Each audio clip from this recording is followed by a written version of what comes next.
of the monstrous evil that produced the Shoah. In her famous study of the Holocaust, Jewish philosopher Hannah Arendt cautioned that the evil that produced the Shoah depended not only on the cold and calculated machinations of its leaders and elites, but also on the acquiescence and cooperation of common, ordinary people, what Arendt called the banality of evil. It is this very banality, this commonness of evil, that demands our vigilance today. Each one of us is called, not only our leaders, each of us, to be on guard and to take action, to challenge prejudice, to speak out against persecution, and to continue to educate about history, so that hatred in any form, whether racial, religious, or ethnic, is not allowed to take root in our midst. Right now, there is a bill pending before the Minnesota legislature that was introduced by the JCRC, which would mandate that education about the Holocaust and genocides of indigenous and other peoples be taught in Minnesota schools. The bill would also provide training and resources for teachers. The bill has so far received strong support in both the State House and the State Senate, but like anything in politics, nothing is certain. So please contact your state legislators and let them know how important this legislation is. I did that, and I got a personal note back from our legislator thanking me and pledging her support. And I think you'll all get the same response. Thank you, Rabbi Rubin and Beth Jacob, for hosting this gathering, as well as the planning committee and all of our community partners who are listed in the program. Rabbi Rubin. Thank you, John. I want to welcome all of you to Beth Jacob Congregation. My name is Adam Rubin, and I'm the senior rabbi of this community. Special welcome to survivors, the descendants of survivors, all family members, and all those who are bound to the victims of the Shoah through unbreakable bonds of memory. Before I became a rabbi, I taught modern Jewish history for 12 years as an academic, and I have to admit that every time I addressed the Shoah in the courses I offered, I dreaded preparing those lectures. The searing pain of the topic, its overwhelming character, never decreased in intensity for me. Despite my hesitations, needless to say, I did my best to teach undergraduates about the horrors of the Nazi regime and what our people experienced under their evil reign. It is simply a fact that for many Jews today, the Shoah is perhaps a central, powerful, and important chapter in Jewish history, as is the Exodus from Egypt. As Rabbi Avi Killip of Hadar observes, there is no Judaism, no understanding of Jewish history or culture or theology without accounting for this tragedy. The Shoah is now an anchor of our Jewish story. This part of the Jewish story is now canon. In the years since the Shoah, many of us have lived alongside the survivors. They've been our neighbors, our leaders, our teachers, our community members, our friends, and in many cases, our parents and grandparents. Their influence on our lives has been immeasurable. When this last generation of survivors are gone, what will change? How will their absence impoverish us? How will their memory and lessons live on? Soon, they will no longer walk among us. As the last survivors pass away, a certain chapter of Jewish history is ending. When there are no longer any living Shoah survivors, Judaism will be forever different. Rabbi Killip suggests that perhaps we will remember the survivors the way we remember our patriarchs and matriarchs, Avraham, Yitzchak, Yaakov, Sarah, Rivka, Rachel, and Leah. We will turn to their lessons to guide us, calling on them in moments of fear and doubt. In our act of commemoration, in memory, the generation of survivors will become part of us.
I'm Lisa Ehrenauer, and I am lighting this candle in memory of my family, the Cooperman and Kaplan families from Poland.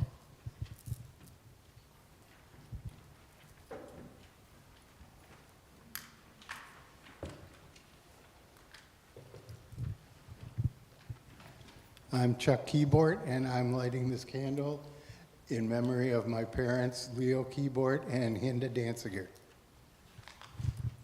I'm Andy Keyboard, and I'm lighting this candle for my great-grandparents, David and Sheva Postavna.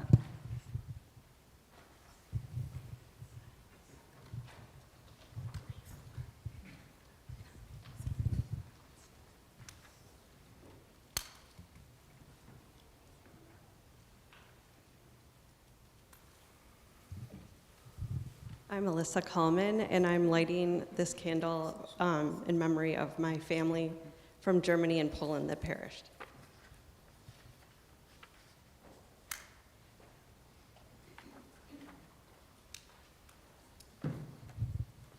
My name is Ellie Fine Sternberg, and I light this candle in memory of my grandparents, Esther and Barak Lataris, and my great-uncle and great-aunt, Mina and Henry Fryer.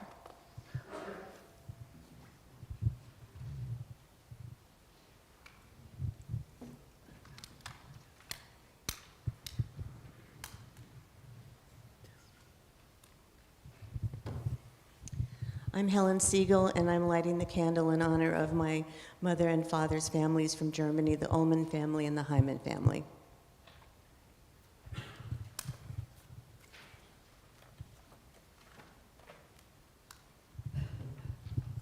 I'm Cheryl Feldman-Atkin, and I light this candle in honor of my mother, Gloria, and in memory of her family from Ashashuk, and in memory of my father, Reuben Feldman, and in memory of his family from Rovna.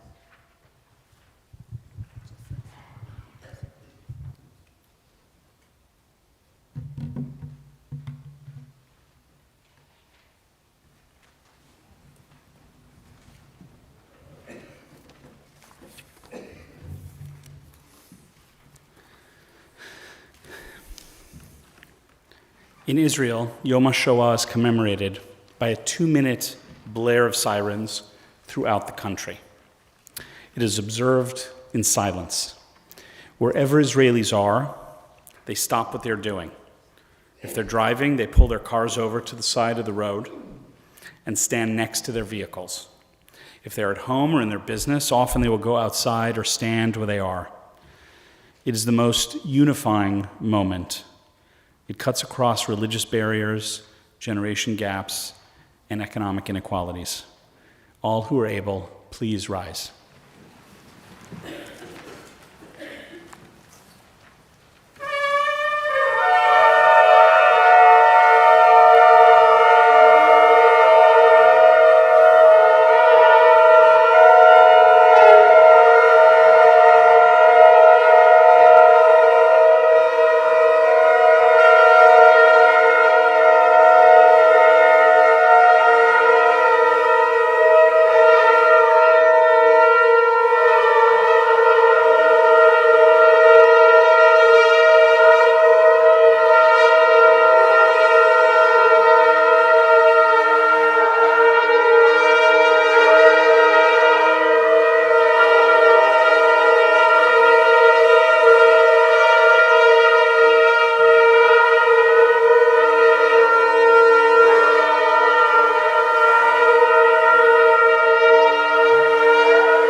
seated.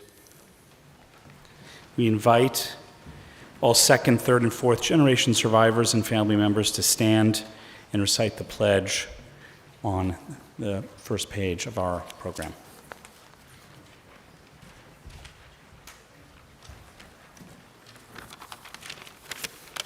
My name is Seth Togel. My grandparents survived the Warsaw and Baranovichi ghettos, Majdanek, Skarżysko, Częstochowa, and Auschwitz. We dedicate this pledge to our parents and to all who suffered and survived, to our families who perished in the flames. We take this oath, we vow we shall never let the sacred memory of the perished 6 million be scorned or erased. We take this here comes a word, to be handed down from father to son, from mother to daughter, from grandparents to grandchildren, from generation to generation.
I invite Heather and Mark Stessen forward to present the Leo Weiss Courage to Teach Award.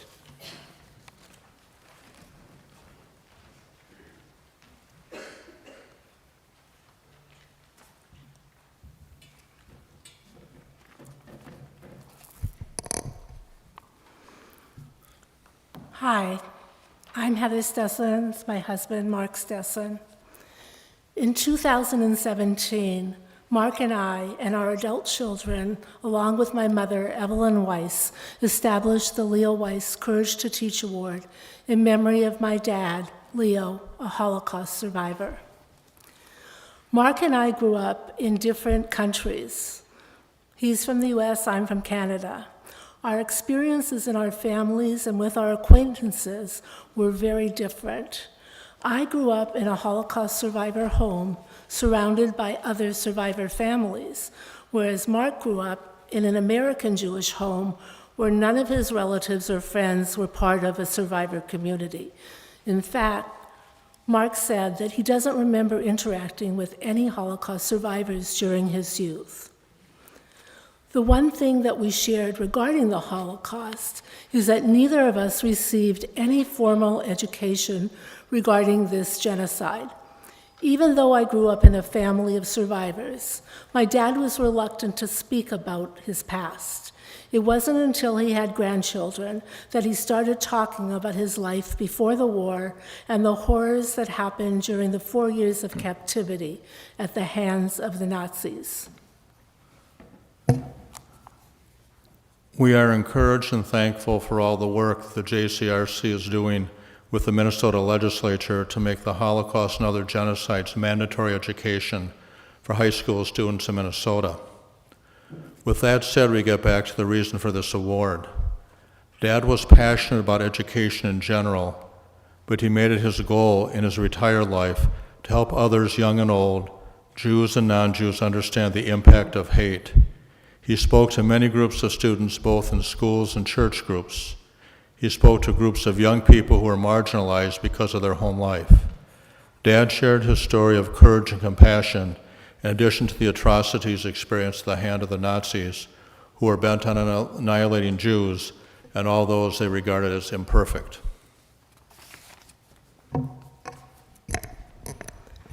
He shared with these students his act of courage. He put his own life on the line in an attempt to save a classmate's life. He talked about having hope in the eye of adversity and how each person can contribute to making this world a better place by finding compassion and kindness while learning to accept others regardless of their race, religion, skin color, or gender. He taught them about humanity and survival. We are thrilled to announce that Carrie Hall, a phenomenal high school teacher and educator from Williston, North Dakota, is this year's recipient of the Weiss Courage to Teach Award. Carrie believes that the Holocaust and human rights education serve to humanize the world that we live in. She feels that this complex subject matter deeply contends with the juxtaposition of the best and worst of humanity. In her teaching, Carrie focuses on the human story, whether it's survival or loss, resistance or rescue, justice or woundedness. She believes in teaching her students to see with clarity the flaws of the world in order to empower them to influence their futures with justice, kindness, and a sense of obligation towards their fellow students. Our son Kenneth and I had the privilege of meeting Carrie and spending time with her learning about what motivates her. We are hopeful that more teachers will have the courage and the desire to teach about the Holocaust so that it doesn't become a chapter in a history book that sits on the shelf of a classroom.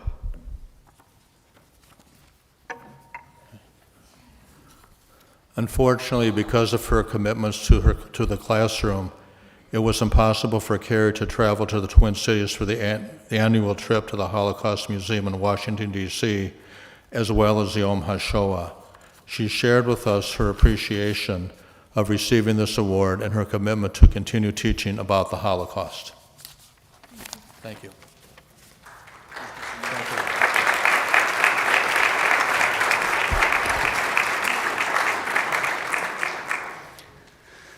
Thank you. I would now like to invite Dr. Stephen Foldis forward. He will provide testimony of his own experience and experience of his parents who are themselves survivors. Dr. Foldis' biography can be found on the last page of the program.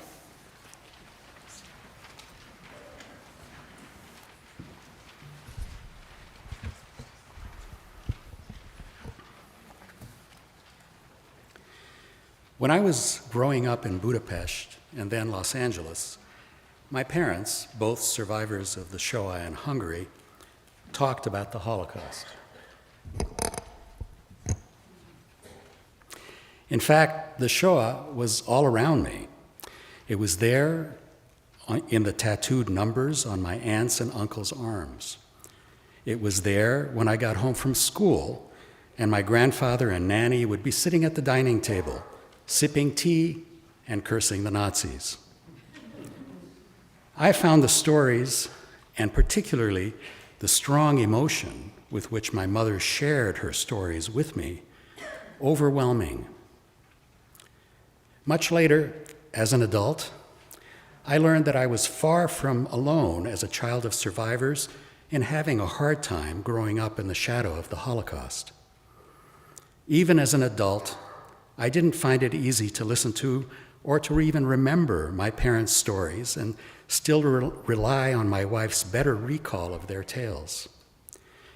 So when my younger brother arranged for them to provide testimony in 1994 for Steven Spielberg's Survivors of the Shoah Visual History Foundation at USC, I put the videos on a shelf unwatched. Eventually, I listened to my father's testimony. He was a careful chronicler of his experiences, and I learned new details about how he survived. I learned, for instance, that to avoid detection after abandoning their forced labor brigade, he and a friend spent months hiding during the daytime under the floorboards of an abandoned factory, silent and curled up in the fetal position. I expected to find my mother's testimony harder to hear, and I didn't watch it until shortly before her death in 2015. Her testimony did more than fill in details. It transformed my understanding of who she was and of her contribution to my family's survival and destiny. I'd like to share a few details of her story with you, because it may hold some lessons for how we might live in a world beset by rising anti-Semitism, in a nation that historian John Meacham describes as closer to a civil war now than during the height of the Great Depression.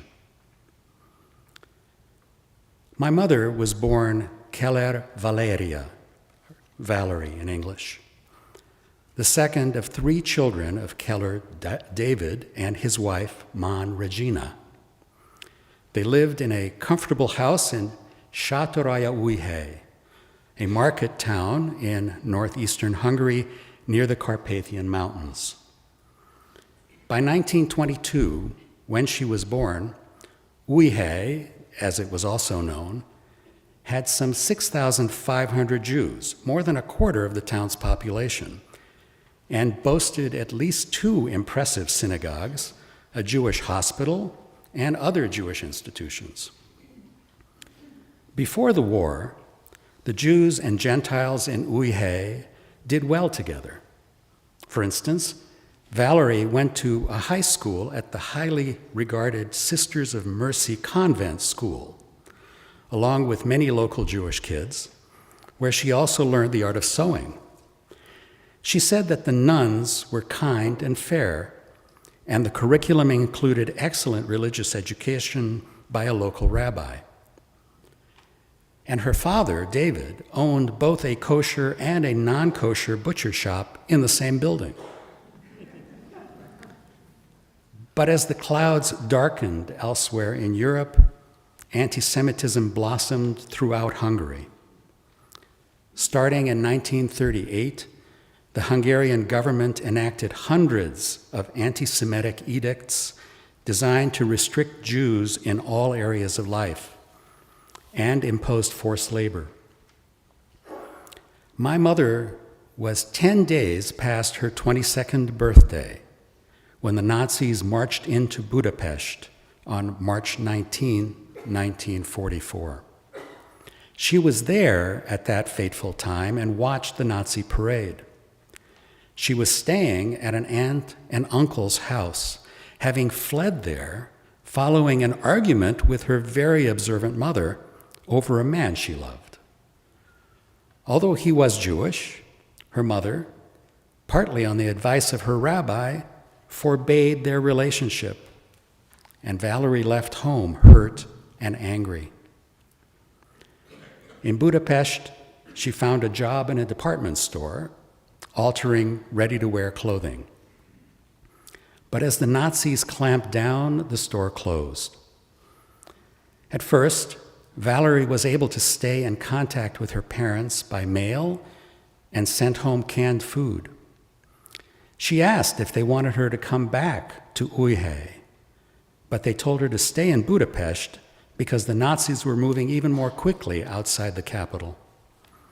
Indeed, within a month, about 4,000 Jews from Sátoralja Újhely were confined in a ghetto, including Valerie's parents and siblings. They were joined by another 11,000 from nearby villages, all crowded 20 to 25 to a room where they were confined for about a month. Then, directed by the Nazis, but with active involvement by the Hungarian fascist Arrow Cross and local Hungarian police and others, all the Jews in the Újhely ghetto were deported to Auschwitz between May 16th and June 3rd. A historical note. When the Nazis arrived in Hungary in 1944, they started deporting Jews first from the countryside, places such as Újhely, with brutal efficiency. Still, because the Holocaust came to Hungary so late, if a person survived the initial onslaught, he or she had a chance to survive until the liberation in early 1945. Now, step back with me now to consider Valerie's circumstances in Budapest. She was living in a war-torn city in which the Nazis and Hungarian fascists humiliated, confined, and frequently murdered Jews on the street, and infamously on the banks of the Danube River. She learned that her parents, her brother and sister, and the entire Jewish community in which she grew up were rounded up and shipped out of the country. Although she did not yet know what eventually happened to her family, there were enough rumors to dread what this meant. Valerie realized that she had avoided deportation with her family only because she had fought with her mother and ran away to Budapest. She was dejected over the loss of the man she loved. She said later that she was totally despondent. That's when, in the basement during an air raid, she met Földes Gyuri, George, whose parents lived in the same apartment house as her aunt and uncle.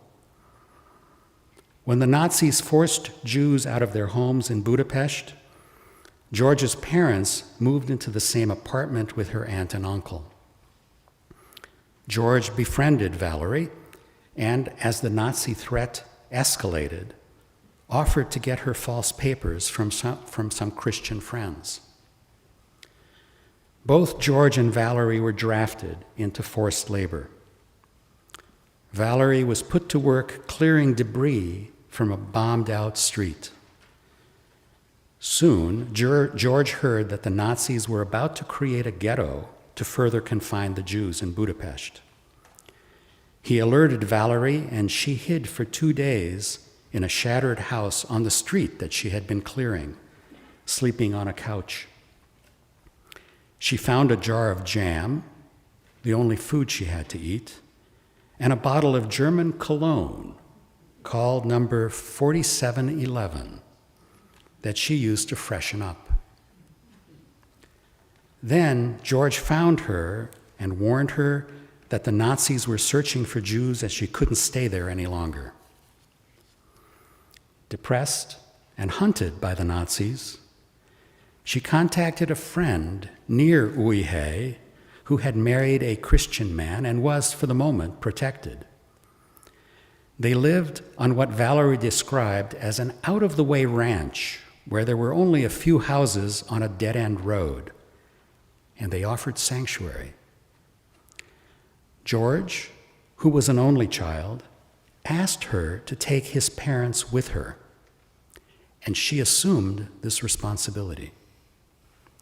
They all had forged documents, and their story was that they had been bombed out of their home, a credible explanation. Traveling from Budapest to that ranch required buying tickets at the Budapest train station, a very dangerous place for Jews. Valerie was so despondent, she said, that she didn't care what happened to her at the station. But she found the courage to act. To pass, she had earlier removed the Star of David on her coat, dyed her hair blonde, and wore a gold cross. She successfully navigated the station, then got George's parents on the train. She often told the story of the German officer riding in the same rail car, who covered her legs with his fur coat so that she shouldn't be cold. As she said, if he had only known whose legs he was keeping warm. In the end, her bold action led to her and George's parents' survival. They lived that last winter of the war in their sanctuary, which was overlooked by the Nazis even as they passed close by and wreaked havoc on the other side of the highway.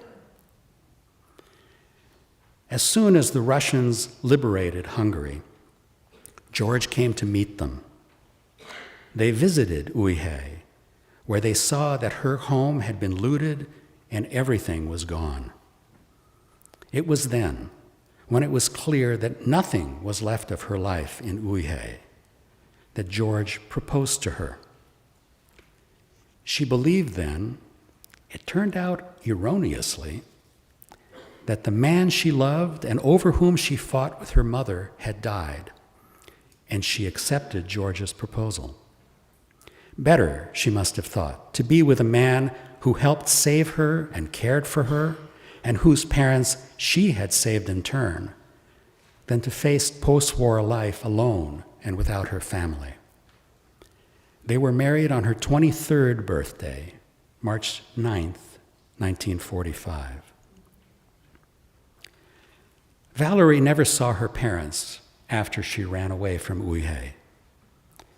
After the war, she learned that Regina was sent immediately to the gas chambers. Her father, sister, and brother were selected for work. Eventually, when the liberation of Auschwitz was near, the Nazis herded many of the remaining Jews onto an open train headed to Germany, and her father froze to death along the way. Of the Jews of Újhely, only 555, fewer than 9%, survived the war, including Valerie's sister and brother. My mother's decisive action to save herself and George's parents was not the only time she found the courage to act in the face of overwhelming odds. In post-war Hungary, in what became a brutal anti-Semitic surveillance state behind the Soviet Iron Curtain, she convinced her reluctant husband to have a baby, which turned out to be me. Having a child in such difficult circumstances seems to me to reflect a very deep yearning, widespread among those who survived the Holocaust, to emerge fully from that valley of the shadow of death. In 1956, when the Hungarian Revolution started and she heard on Radio Free Europe that the freedom fighters had carved a gap in the heavily fortified border with Austria, she saw an opportunity to escape that terrible world and create a new life in the West. At 34 years of age, responsible with her husband for a 7-year-old child and 2 people in their 60s, she found the resolve to abandon her home, friends, and culture in search of a better life. George was hesitant to leave, but Valerie insisted. So just days later, they shut the door to their apartment, leaving everything behind, and our family climbed into the back of a truck headed for the border. We escaped, along with 200,000 others, and were fortunate to be among the 30,000 refugees that America accepted. For the rest of her life, the cologne Valerie used was number 4711. In her testimony, Valerie reflected on the weight of the responsibility she felt for changing my life so drastically. When I finally learned about the decisive role she had played in my life, I realized that without her resolve, I might have led a very different life in Hungary. Her testimony taught me that this modest, unassuming woman contributed greatly to charting her own and her family's destiny. I gained new respect for her ability to find courage in the depths of despair. We do not yet know the challenges that we may encounter individually or as a community in this increasingly troubled nation and world. May my mother's legacy help us face those challenges as she did, with courage and resolve, even amid crushing circumstances. And may her memory and the memory of all who perished and who survived the Shoah be a blessing for us all.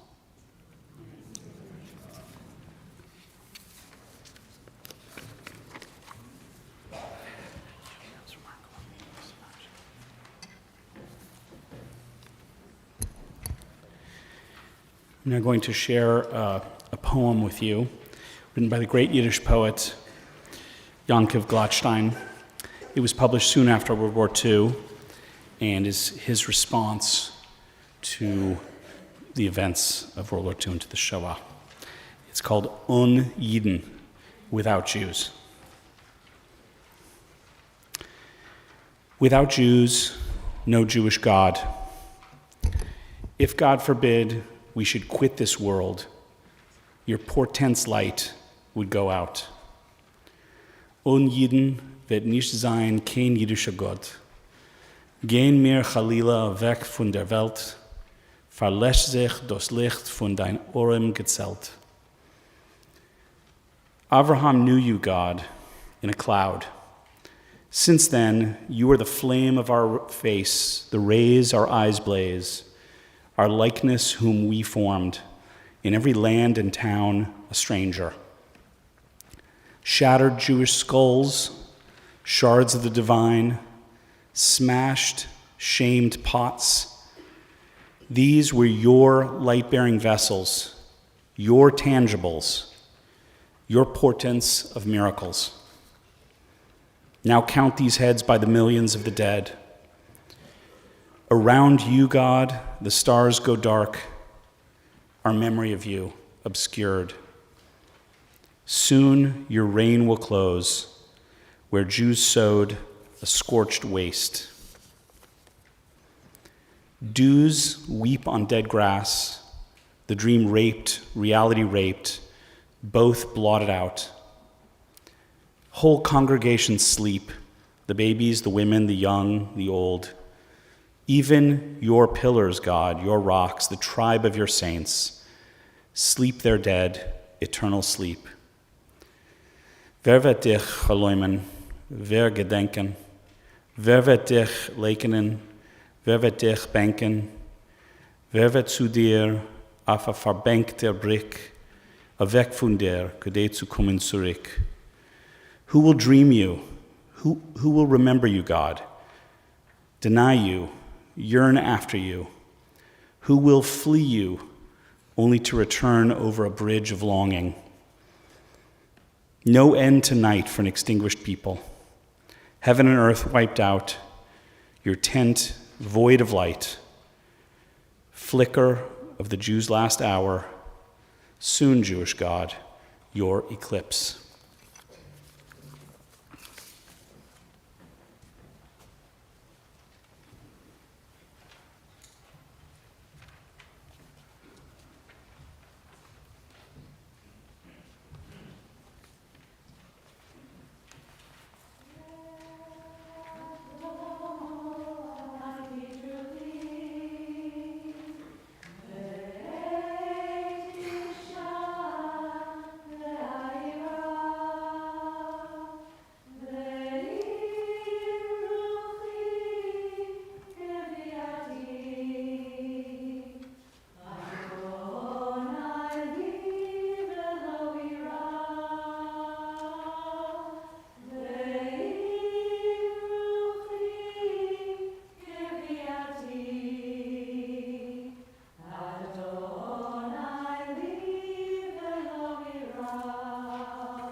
Please rise if you're able for the El Maleh Rachamim.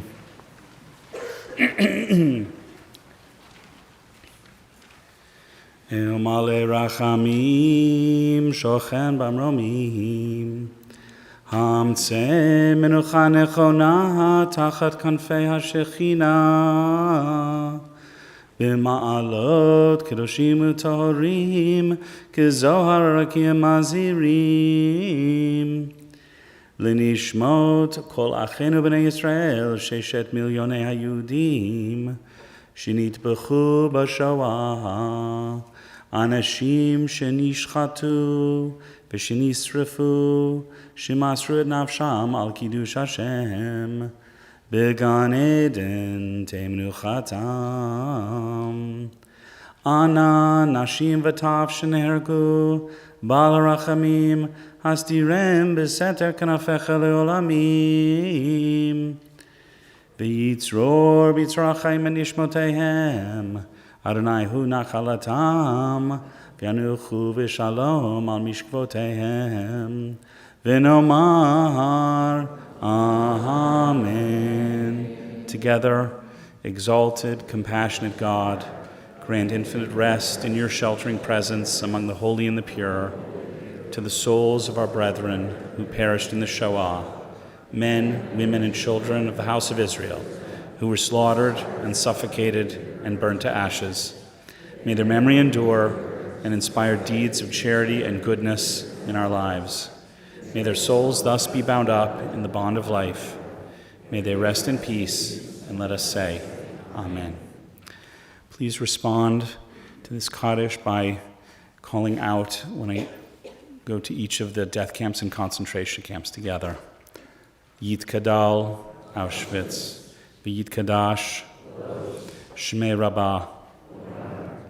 B'alma divrach Yirutei. v'yamlich malchutei, v'chayachon uvyomechon,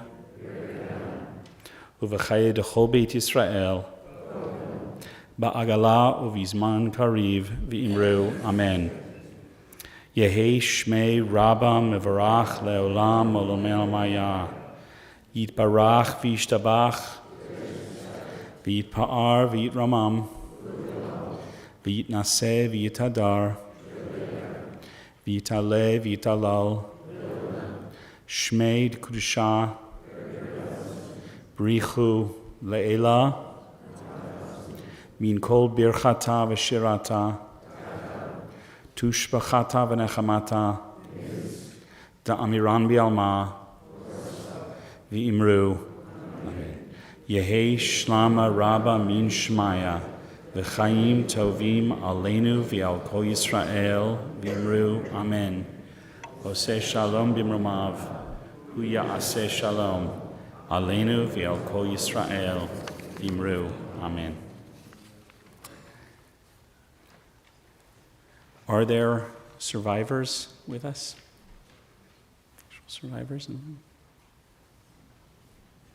If there are any survivors, I'll just try one more time. Please come forward.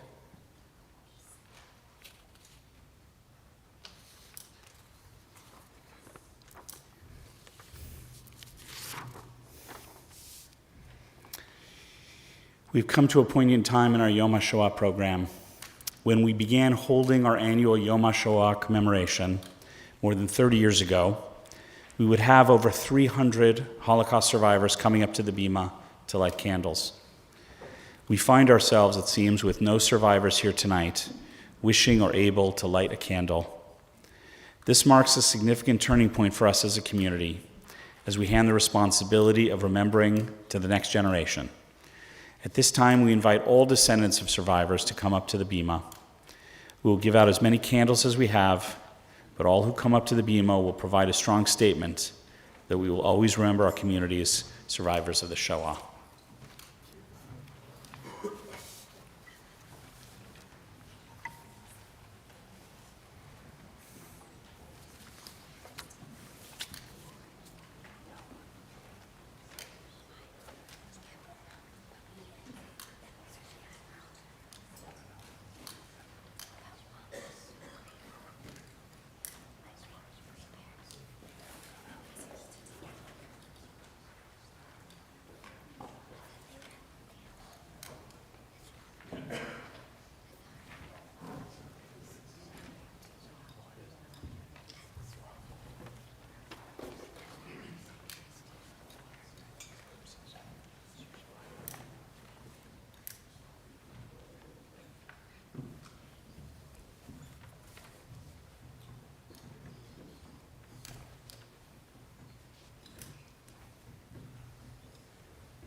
on thee, and crown thy good with brotherhood from sea to shining sea. Oh, beautiful for spacious sky, as beyond the years, thine alabaster city, undimmed by human tears. America, America, God shed his grace on thee, and crown thy good with brotherhood from sea to shining sea. A closing prayer. Ribono Shel Olam, Master of the Universe, on this Yom HaShoah, we open our hearts, minds, and souls to you, God. We call on you to help us hear your voice that says in every generation, do not murder, do not stand idly by the blood of your neighbor, do not oppress the stranger. Makor Chaim, source of life, we ask for your presence in our midst, for healing light and love to soothe and ease our pain, as we commemorate the horrors that were committed not long ago. We remember the 6 million, our Bobbies and Zadis, our parents, our brothers and sisters, and we remember the indifference and the evil. We remember what happens when hate takes hold of the human heart and turns it to stone. What happens when victims cry for help and there's no one listening. We remember what happens when humanity fails to recognize that those who are not in our image are nonetheless created in God's image. We remember and give thanks for the righteous of the nations who saved lives, often at risk of their own, teaching us how in the darkest night we can find glimmers of hope. We ask you, Holy Blessed One, help us to forever remember the stories we hear, in the hope that those who remember the mistakes of the past will not repeat them. On this Yom HaShoah, we commit ourselves with every fiber of our being to one simple but monumentally important act, Yizkor, remember. Tiehena nafshotehem tzurot bitzura chaim. May the souls of the victims be bound in the bond of everlasting life. Amen. Amen. Thank you all so very much for coming tonight. Please feel free to come into the back, into the social hall, and stay and be together and take some comfort in one another and have light refreshments. Have a good evening, and thank you again. I'm so glad you remembered. It's true, I was thinking about myself, but of course, Mama's grandparents are totally survivors. They're in Poland. I have stood for the pledge. Yes, but I'm sorry. It's my bad. I moved on it. It's okay. It's all right. It's a nice ceremony, huh? Yeah, That was really lovely. I'm so glad you came. So this year, yeah. I love you, kiddo. From here to eternity and beyond. Should we gonna go get a cookie or something? Yeah. Heck yeah. How to remember.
It's extra for 700.